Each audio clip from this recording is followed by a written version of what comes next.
Hi guys, welcome back to my channel TechR, and in this video I am going to tell you about constructor overloading in Java.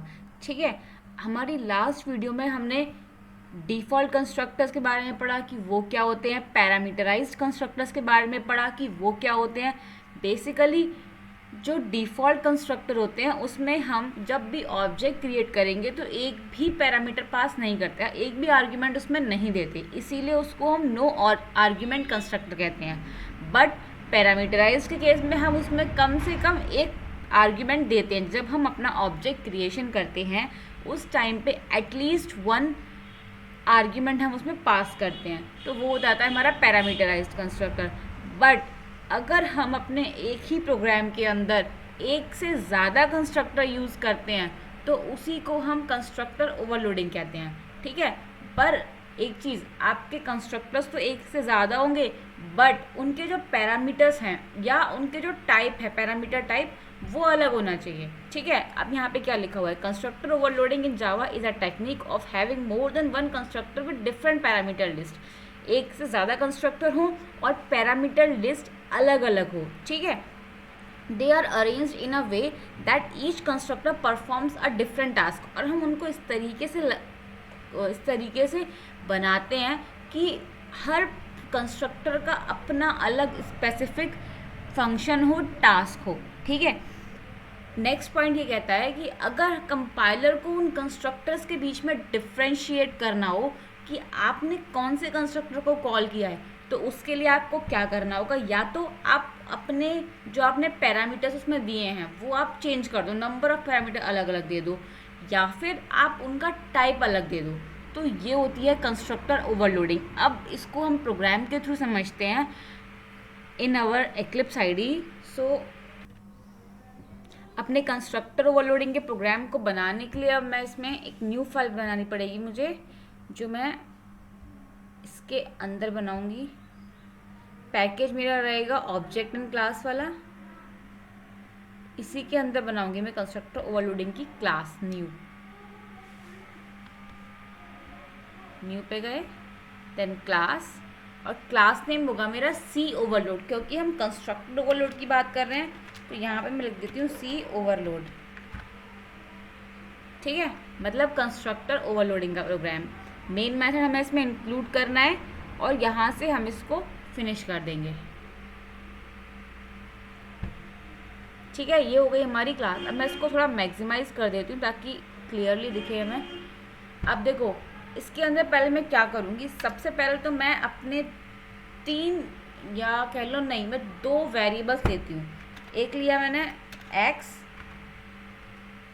एक लिया मैंने y। ठीक है, अब मैं बनाती हूँ अपने कंस्ट्रक्टर। क्लास का नाम है सी ओवरलोड, तो मैं यहाँ से पहले ही कॉपी कर लूँ, मुझे बार बार लिखना नहीं पड़ेगा। सो इसको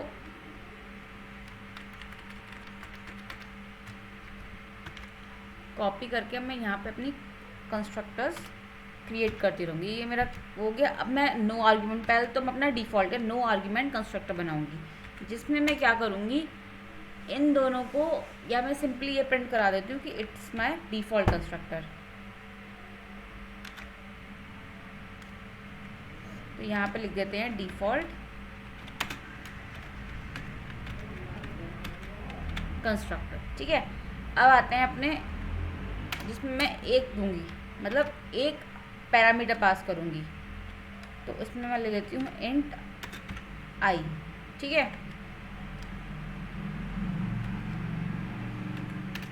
अब मैं क्या करूँगी, इसमें जो x है वो इक्वल्स टू हो जाए i के। ठीक है, बस इतना काम खत्म मेरा ये वाला कंस्ट्रक्टर। अब मैं एक कंस्ट्रक्टर और बनाती हूँ जिसमें मैं दो पैरामीटर्स पास करूँगी, एक तो होगा i और एक होगा j। ठीक है, और यहाँ पे मैं x को बराबर कर दूँगी i के और y को बराबर कर दूँगी j के। ठीक है, ये हो गए हमारे तीनों कंस्ट्रक्टर। ये हो गया डिफ़ॉल्ट वाला, मैं यहाँ पे कमेंट करके लिख देती हूँ, या एक सेकेंड, ये हो गया डिफ़ॉल्ट। ठीक है, ये दोनों क्या है, पैरामीटराइज्ड हैं।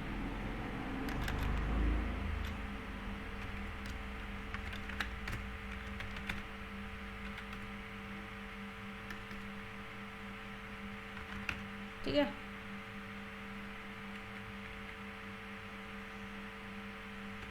ऐसे ही ये भी पैरामीटराइज्ड है।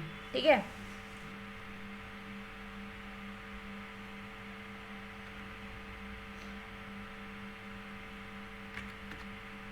देखो अब हम क्या करते हैं, इसके लिए एक मेथड और बनाते हैं जिसमें हम क्या करेंगे, अपने इन तीनों या इन दोनों को वैल्यूज़ को प्रिंट कराएंगे। ठीक है, तो उसके लिए हम क्या करती हूँ, एक फंक्शन बनाती हूँ डिस्प्ले नेम का। ठीक है, तो उसमें लिखती हूँ पब्लिक वॉइड, क्योंकि वो कुछ रिटर्न नहीं करेगा, डिस्प्ले।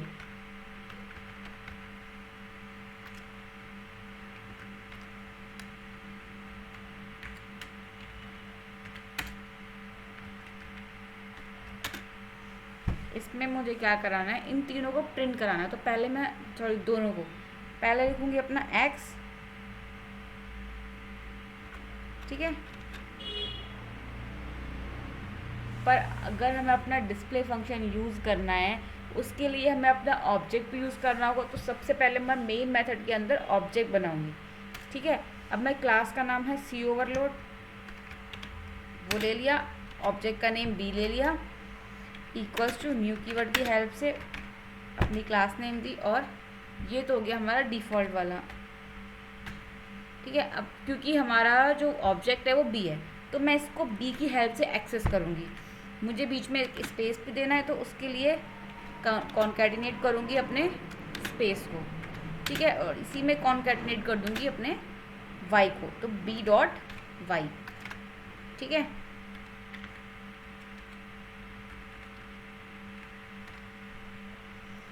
यहाँ पे एक एरर दिखा रहा है, वो क्या है,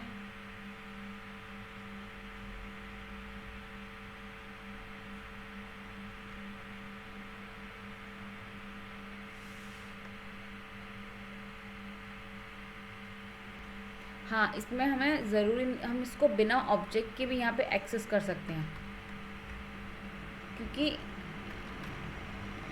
ओके। और हाँ, अब देखो जब आप इस वाले ऑब्जेक्ट को चलाओगे या रन करोगे, तो क्या होगा, आपका डिफ़ॉल्ट वाला कंस्ट्रक्टर कॉल होगा। अगर मैं इसको पूरा कॉपी कर लूँ, ठीक है, और अगर मैं 3 ऑब्जेक्ट्स बनाऊँ, ठीक है, एक में मैंने एक ही आर्ग्यूमेंट दूँ और दूसरे में 2 आर्ग्यूमेंट दे दूँ, 1, 2। ठीक है, अब और दोनों का ऑब्जेक्ट नेम चेंज कर दूँ। ठीक है, अब देखो होगा क्या कि जैसे ही आप ये वाला ऑब्जेक्ट बनाओगे, तो यहाँ पे आपने कुछ पास नहीं किया, ये नो आर्ग्यूमेंट कंस्ट्रक्टर है, तो क्या होगा, आपका ये वाला कंस्ट्रक्टर कॉल हो जाएगा। ठीक है, और ये आपका प्रिंट हो जाएगा। सेकंड, अगर आप अपना ये वाला कंस्ट्रक्टर ये ऑब्जेक्ट बनाते हो, तो इसमें आपने एक आर्ग्यूमेंट दिया है, इसका मतलब क्या है कि जो आपका 1 पैरामीटर वाला कंस्ट्रक्टर है ये कॉल हो जाएगा। ठीक है, और जब आप ये कॉल करोगे तीसरा वाला ऑब्जेक्ट जिसमें आपने 2 आर्ग्यूमेंट्स दिए हैं, तो आपके 2 पैरामीटर वाला कंस्ट्रक्टर कॉल होगा। यही होती है कंस्ट्रक्टर ओवरलोडिंग। एक चीज़ और, अगर आप यहाँ पे एक और कंस्ट्रक्टर बनाना चाहते हो जिसमें 2 ही पैरामीटर्स हों, तो उसमें आपको क्या करना पड़ेगा, अपना टाइप चेंज करना पड़ेगा। ठीक है, ये प्रॉब्लम आती है इसमें। सो अब मैं इसके इन तीनों को प्रिंट कराती हूँ, अपने बी, सी और डी को। तो बी डॉट डिस्प्ले,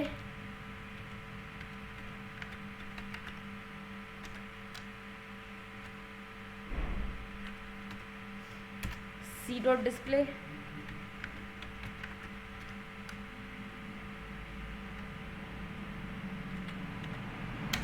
और डी डॉट डिस्प्ले।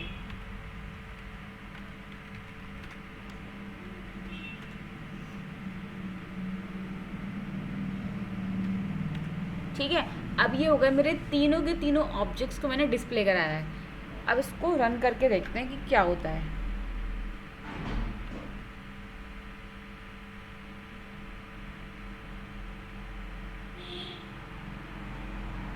सी पहले इसने क्या किया, मतलब जब आपने ये वाला ऑब्जेक्ट बनाया तो ये अपने डिफ़ॉल्ट कंस्ट्रक्टर के पास गया, यानी कि इस वाले कंस्ट्रक्टर के पास, और इसने ये वैल्यूज़, ये जो इसके अंदर आपने प्रिंट कराया था वो इसने कंसोल पे प्रिंट कर दिया।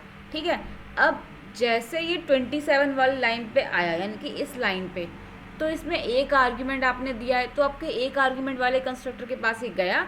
एक्स में इसने आई स्टोर कराया, आई का मतलब 1 हुआ। क्या, ये जो 1 है ये यहाँ पे पहुँच गया इस आई के अंदर, और ये आई जो है इसने एक्स के बराबर कर दी, मतलब इसने एक्स इक्वल्स टू 1 हो गया, तो इसलिए यहाँ पे इसने 1 दे दिया।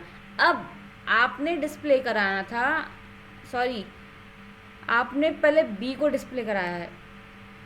एक सेकेंड, देखो हुआ क्या, आपने जैसे ये पहला वाला कंस्ट्रक्टर ये वाला ऑब्जेक्ट बनाया तो आपका डिफ़ॉल्ट कंस्ट्रक्टर कॉल हुआ, तो उसने प्रिंट कर दिया डिफ़ॉल्ट कंस्ट्रक्टर। जब आपने ये वाला ऑब्जेक्ट बनाया तो आपका ये वाला कंस्ट्रक्टर कॉल हुआ और इसने एक्स को बराबर कर दिया 1 के। और जब आपने डी वाला ऑब्जेक्ट बनाया तो हुआ क्या कि ये जो 1 था ये यहाँ पे आई में स्टोर हो गया, और जो ये 2 था ये जे में स्टोर हो गया। अब जब ये अंदर आया इसके, तो एक्स को इसने बराबर कर दिया 1 के और वाई को बराबर कर दिया 2 के। ठीक है, अब नेक्स्ट लाइन पे बी को हमने डिस्प्ले कराया है, तो बी को डिस्प्ले कराने के लिए तो एक्स और वाई उसमें हमने कुछ दिया ही नहीं थे बी के अंदर, क्योंकि ये तो खाली था। तो हुआ क्या, इसने अपनी डिफ़ॉल्ट वैल्यूज़ ले ली 0 0, तो इसने यहाँ पे वही किया है, इसने यहाँ पे 0 0 डिफ़ॉल्ट वैल्यूज़ ले ली। अब जब आप सी को डिस्प्ले कराओगे तो सी के अंदर आपने एक्स दिया है, केवल एक्स की वैल्यू को 1 किया है, तो इसलिए सी को तो सी में इसने एक्स की वैल्यू को तो प्रिंट कर दिया, पर वाई की वैल्यू तो हमने दी नहीं है, तो वो इसने डिफ़ॉल्ट ले ली। ऐसे ही जब आपने इस वाले अब जब आपने डी वाले ऑब्जेक्ट को डिस्प्ले कराया तो उसमें आपने दोनों चीज़ें दी थी, एक्स भी दिया था और वाई भी दिया था, इसीलिए इसने यहाँ पे 1 2 दोनों प्रिंट कर दिया इसकी हेल्प से। सो यही होता है आपका कंस्ट्रक्टर। आप चाहो तो इसमें एक चीज़ और कर सकते हो कि यहाँ पे आप अपना टाइप चेंज करके एक और कंस्ट्रक्टर बना लो, जिसमें आप स्ट्रिंग की जगह इंटीजर की जगह स्ट्रिंग दे दो, तो वो आपका एक और कंस्ट्रक्टर बन सकता है। So that's all about constructor overloading. Hope you like my video and don't forget to like, share and subscribe my videos. Thank you.